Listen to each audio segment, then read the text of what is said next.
Have you ever stared at a stock price and just thought to yourself, okay, but is that really what the company is worth?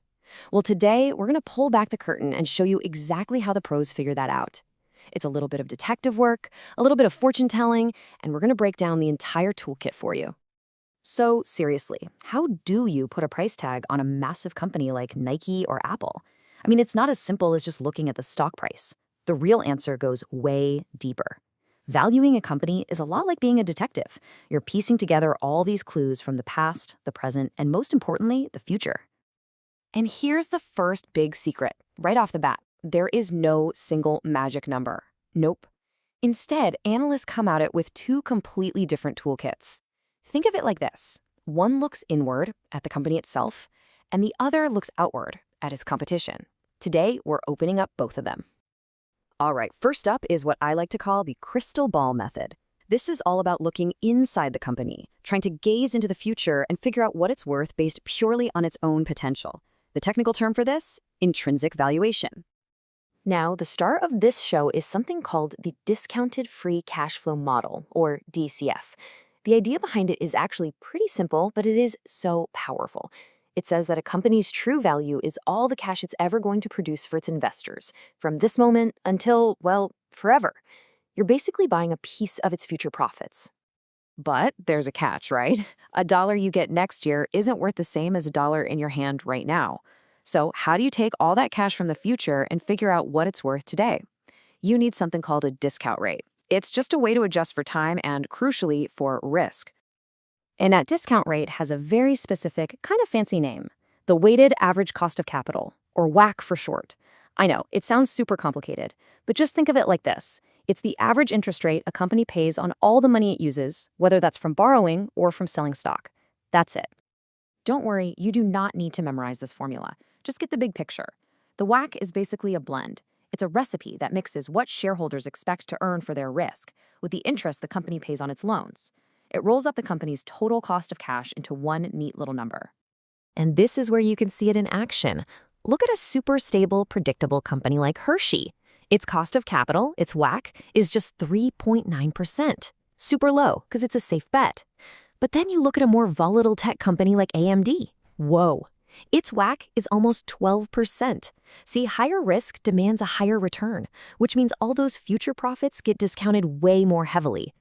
Okay, so let's put the crystal ball down for a second and pick up our second toolkit.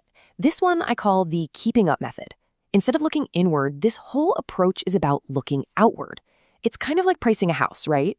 You don't just admire the kitchen, you check out what all the similar houses on the street just sold for. In the world of finance, this is called valuation by comparables, or everyone just calls it comps. The basic idea is that similar companies with similar businesses and similar risks should probably trade at similar prices. So you find a bunch of peer companies and see what kind of price tag the market has put on them. Now, you've probably heard of the PE ratio, price to earnings. It's famous, but honestly, it can be a little misleading because it totally ignores a company's debt. That's why the pros often use a different tool, enterprise value multiples. The most common one is EV to EBITDA. EBITDA is just a fancy way of saying a company's raw operating profit. By using enterprise value, which includes debt, you get a much cleaner apples-to-apples comparison. Let's take a look at the footwear industry. Man, these numbers are all over the map. If you use PE, Puma is trading at 70 times its earnings, while Nike is at 23. Wild. Even with the better EV/EBITDA multiple, you see Skechers is valued way higher than Puma. This just goes to show you that finding the right neighbor to compare against is a real art form. And that's why analysts don't just stop there. They dig deeper. They want to know why the numbers are what they are. This chart, for example, it shows profitability versus valuation. And look at that. There's a pretty clear trend. The more profitable a company is, the higher the valuation multiple the market is willing to pay. It's all about finding the story hidden inside the data. Okay, so we've got our two toolkits, the inward-looking crystal ball and the outward-looking keeping up method. Now for the fun part. Let's bring them both together and see what happens when you use them on the same company. This is where the science really starts to look a lot like an art. And here it is. This is what it all comes down to.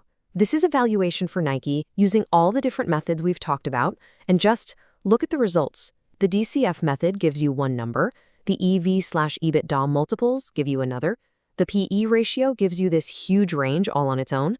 The key thing to see here? Not a single one of them agrees. They all give you a different answer. And you know what? That's the single most important thing to understand from this entire explainer. The goal of valuation is not to find one single perfect number. That's impossible.